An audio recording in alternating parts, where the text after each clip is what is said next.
Hi, I'm Alex. Welcome to our Terra Inaka life.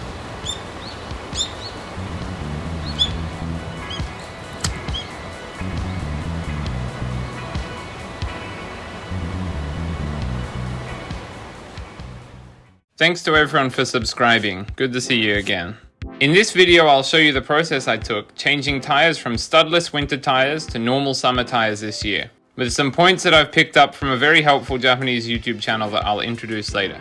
We don't really get any snow around here, thankfully, but we do get icy roads in winter, so we need something that can drive on normal roads but handle the odd ice patch across the road. During the winter months, almost everyone in a place like this swaps their tires or has them swapped, pretty different to what I saw in Australia. It's not as bad for anyone with a K car like us because the price of tires is pretty low, like they're pretty tiny. Like in Australia, we bought a full set of Goodyear Wrangler 3 tires and it cost about $1,000 with just one tire being free. Here, a full set of reasonable winter tires costs about $600 and can be more, but that price included wheels as well. Let's get into it, and don't forget to subscribe if you haven't. If you aren't familiar with studless tires, the name might seem a little weird. They're super grippy tires that give you some level of control on ice without needing metal studs in the tires that damage roads and things like that if there's no ice and snow. They have a really high surface area on the contact patch and they run a little bit flat, so all the high surface area part touches the road at any time. You can use them anywhere you'd use normal tires too, but we did notice that the fuel consumption was higher with these, as you might expect. Also, they definitely won't last super long, but they hopefully last a couple of years without losing that magic texture.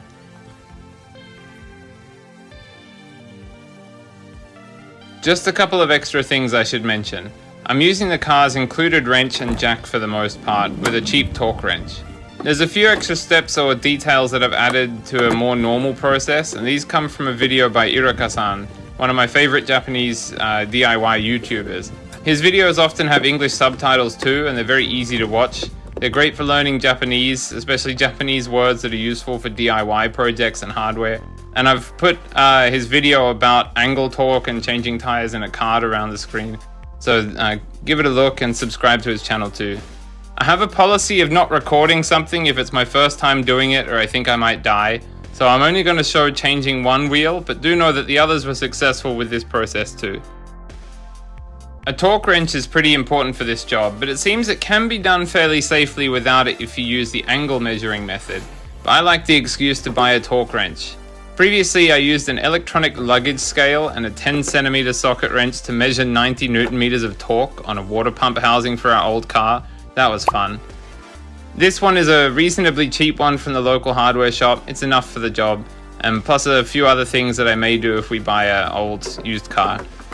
It also came with sockets for most car wheels, which is pretty good.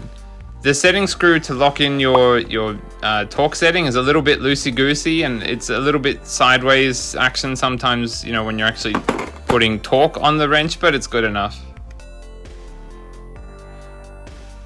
For the back tires, the jack point is pretty easy to find and attach to, though it feels a little weird to do.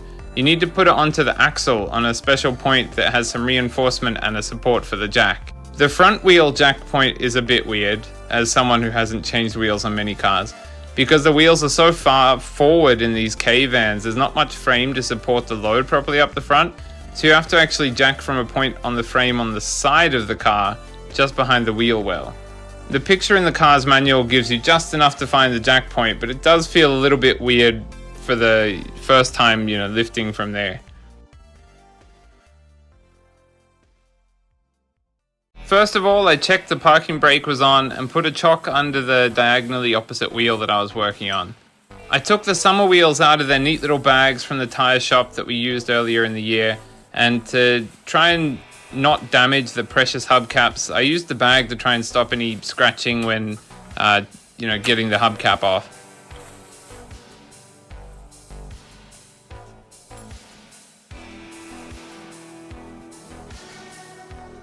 Then I put the wheel to change under the car, in case there's any emergencies where the jack might slip or fall out, because it's better to sacrifice the wheel than the brake assembly.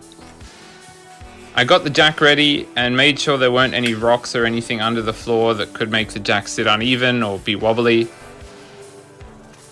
Then I put the jack under the car and hunted around for about 1,000 years to make sure it was in the right place. It still didn't really seem right at this point, but it was the right place.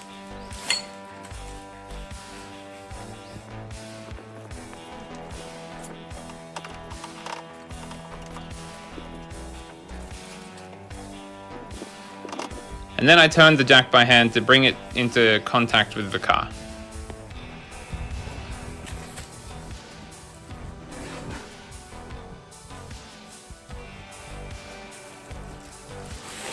I loosened the wheel nuts slightly so they could come off without spinning the wheel or jerking the car around too much when the wheel was jacked up off the ground.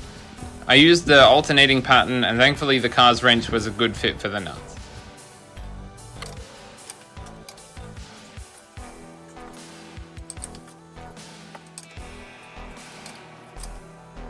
Next, I jacked up the car so the wheel was just above the ground. These cars are so light, it was amazing how little it took to actually jack them up.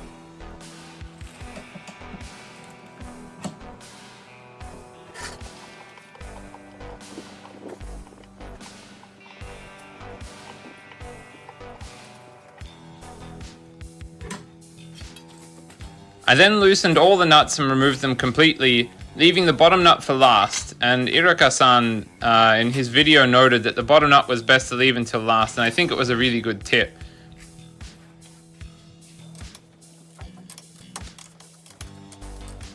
I made sure to put the nuts in the wheel nut bag so I wouldn't feel the wrath if I lost one of them.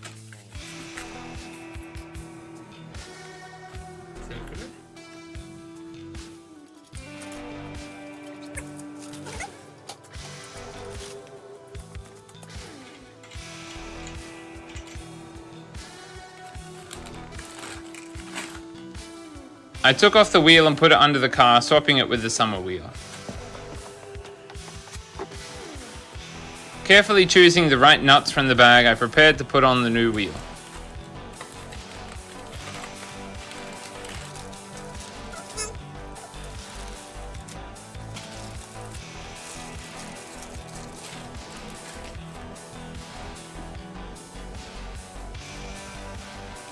I put on the new wheel and put the bottom nut on first, loosely by hand. This is another nice tip from Inaka-san. It made it much easier to handle the wheel while it was loose.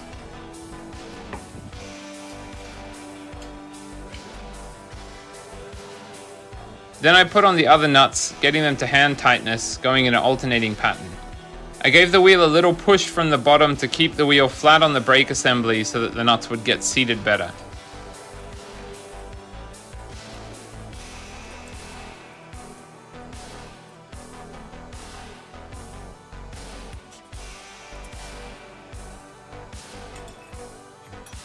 And another Inaka-san tip, I used something to slightly lift the wheel from the bottom to line up with the nuts and their seat in the wheel a little bit better.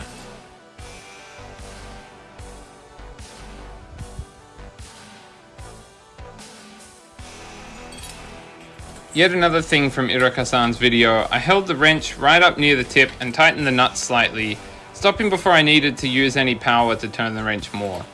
I'm not sure if this step is necessary, but I'm cheap, so I want things to last as long as possible, and doing this feels like the nuts are getting really well seated bit by bit, meaning less wear on the wheel nut ruts.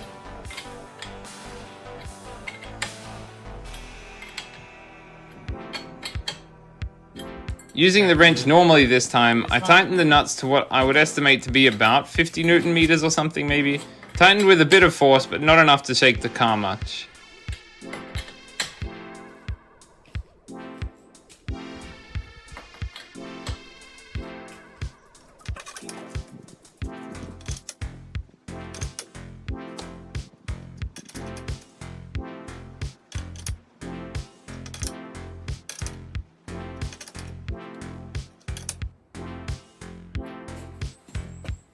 Next, I lowered the jack slowly, looking for a bulge in the tire that told me that the car's weight was being properly supported by the wheel.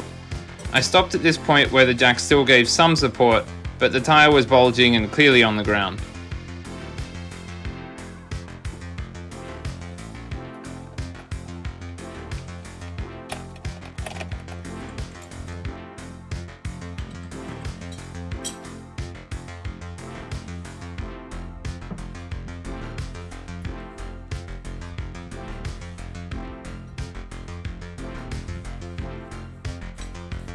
Then I tightened the nuts using the torque wrench bit by bit until I reached the 85 Nm target. I know I shouldn't use the torque wrench so much to tighten the bolts, but I don't have many tools and it was cheap anyway.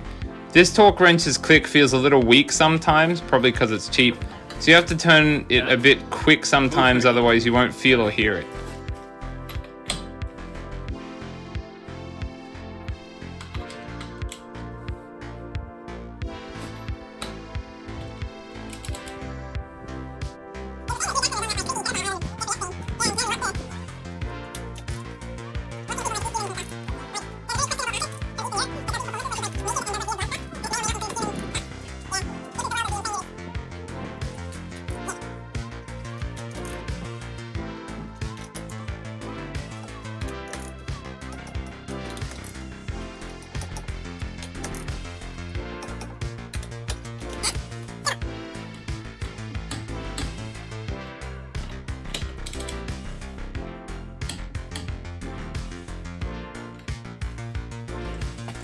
Then finally I lowered the jack.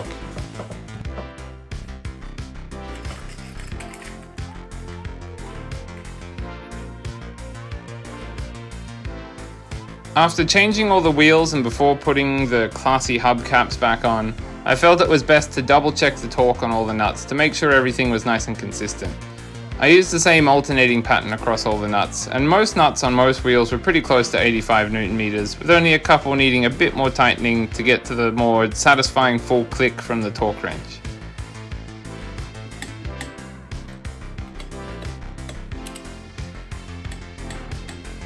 Just like the car's manual said to, I checked the torque on the nuts a couple of months later when we already had hit about 1000 Ks since the change. And this is the Inaka lifestyle, we need a car for everything really, so it makes sense. The nuts were almost all right on torque, with just a couple across two wheels needing a tiny bit of tightening. All in all, it's pretty easy to do this DIY, and it's pretty satisfying because it's an excuse to use a torque wrench. Again, if you want to see an interesting alternative that can be done entirely with the car's included tools, have a look at Inaka-san's video. And thanks for watching, and see you in the next video, and don't forget to subscribe.